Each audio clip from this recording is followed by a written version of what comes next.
नमस्कार दोस्तों, मैं हूं मुसाफिर किस्सों वाला यानी विजित सिंह।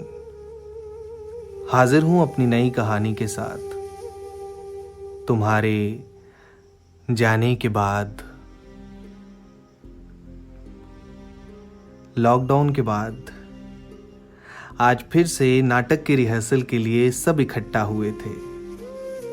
माध्यम इस नाटक का डायरेक्टर था और ये नाटक उसके दिल के बहुत करीब था।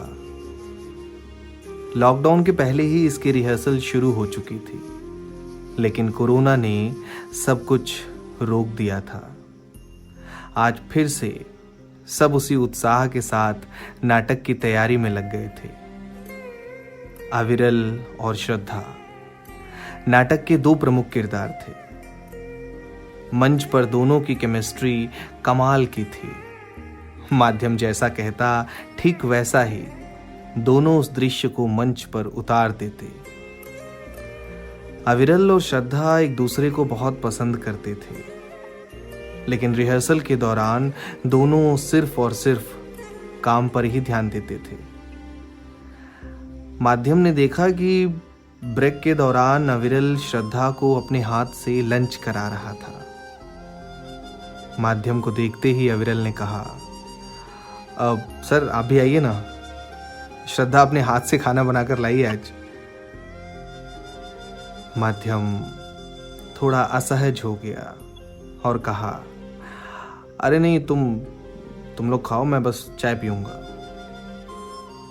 माध्यम अकेले चाय पीते हुए किसी ख्याल में खोया हुआ था जब अविरल की आवाज आई, सर अंदर चलें, लंच का टाइम पूरा हो गया सर। माध्यम ने जैसे किसी ख्वाब से उठकर कहा, हाँ चलो, मैं पता नहीं कहाँ खो गया था, वक्त का पता ही नहीं चला यार। रिहर्सल खत्म होने पर बाहर निकलकर माध्यम ने श्रद्धा से पूछा, तुम तो अपनी स्कूटी से ही आई हो ना, तो फिर किसका इंतजार कर रही हो? पीछे से अविरल ने कहा, सर वो दरअसल मेरा इंतजार कर रही है सर, मैं जा रहा हूं सर इसे घर तक छोड़ने। माध्यम ने कहा, लेकिन जब इसके पास स्कूटी है तो फिर। अविरल ने माध्यम की बात काटते हुए कहा, सर रात में इसके घर की तरफ वाली रोड पर बहुत सन्नाटा रहता है सर, अकेले जाना सेफ नहीं होगा इस वक्त, इसीलिए साथ जा रहा हूं सर मैं छोड़ने। माध्यम ने थोड़ा हिचकते हुए कहा, लेकिन तुम्हारा घर तो। अविरल ने कहा, जी सर वो दूसरी तरफ है सर, लेकिन थोड़ी सी मेहनत से निश्चिंता हो जाएगी सर, वरना जब तक ये घर नहीं पहुंचेगी मन लगा रहेगा। माध्यम घर आ गया, लेकिन उसके भीतर एक अजीब सी विक्षिप्तता बनी हुई थी। रात तकरीबन 12 बजे उसने अविरल को फोन किया और पूछा,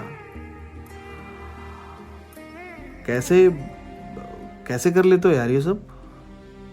अविरल बात को समझ नहीं पाया और बोला, क्या सर, मैं समझा नहीं आपकी बात। माध्यम ने थोड़ी भारी आवाज में कहा, जहां तक मुझे याद है तुम्हें करेले की सब्जी नहीं पसंद है, तुम्हें खुद सुनसान रास्तों से डर लगता है, लेकिन आज दिन में तुमने करेले की सब्जी खाई और रात में श्रद्धा को उसी सुनसान रास्ते से छोड़ने भी गए जहां तुम्हें खुद डर लगता है। अविरल ने मुस्कुराकर कहा, सर दरअसल प्रेम हमें नए रूप में परिभाषित करता है सर। जब हम प्रेम में होते हैं तो हमें खुद से ज़्यादा दूसरे की खुशी का ख्याल रखना होता है, उसे एहसास दिलाना होता है कि वो शख्स आपके लिए सिर्फ एक रिश्ता नहीं बल्कि पूरी दुनिया है। अब क्या है सर कि करेला ज़रा कड़वा ज़रूर था, लेकिन उसको खा लेने मात्र से श्रद्धा के दिल में मेरे लिए जो मिठास घुली वो इस रिश्ते को हमेशा संबल प्रदान करती रहेगी।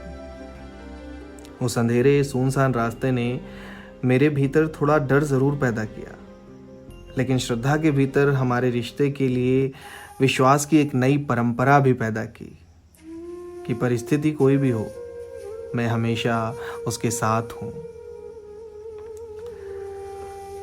फोन पर सिसकने की आवाज आई। अविरल ने कहा, सर आप रो रहे हैं?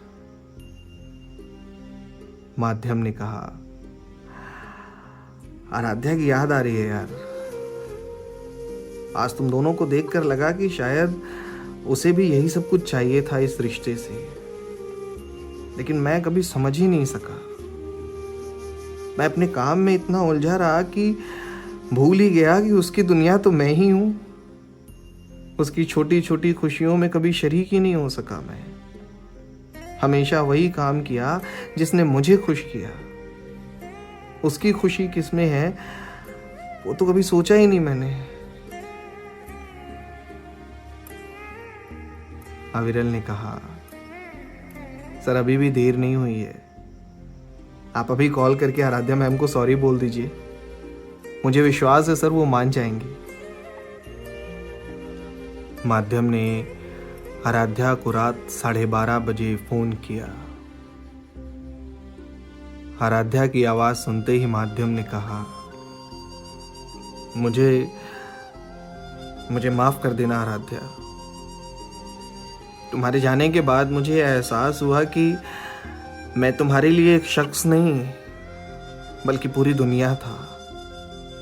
उस दुनिया की ये जिम्मेदारी थी कि तुम्हें खूब खुश रखे, तुम्हें यह एहसास दिलाए कि तुम कितनी जरूरी हो उसके लिए। तुम्हारे जाने के बाद यह एहसास हुआ कि प्रेम में खुद से और खुद की महत्वाकांक्षाओं से ऊपर उठकर दूसरे शख्स की अपेक्षाओं को पढ़ना और समझना जरूरी है। वापस आ जाओ आराध्या। वादा करता हूं कि फिर कभी तुम्हारे करेले की सब्जी खाने से मना नहीं करूंगा। कभी तुम्हारी उस बेपरवाह हंसी का मजाक नहीं उड़ाऊंगा।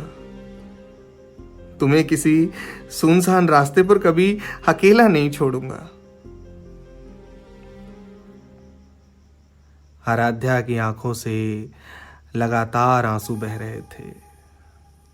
खुद को संभालते हुए उसने कहा, तुम मेरी दुनिया हो माध्यम, और हमेशा रहोगे। मैं तुमसे इसलिए दूर नहीं गई थी कि तुम मुझे खुश नहीं रखते थे, बल्कि इसलिए दूर गई थी क्योंकि मैं तुम्हारी खुशी की वजह नहीं बन पा रही थी। कल रिहर्सल पर मिलूंगी तुमसे, वो भी करेले नहीं बल्कि तुम्हारी पसंदीदा सब्जी चिली पनीर के साथ। एक बात और, तुम रोया मत करो, वो वाला डिपार्टमेंट मेरा है। उस रात दोनों ने खूब सारी बातें की। ऐसा लगा जैसे इतने दिनों की सारी बातें उसी रात में समेट लेना चाहते हो दोनों।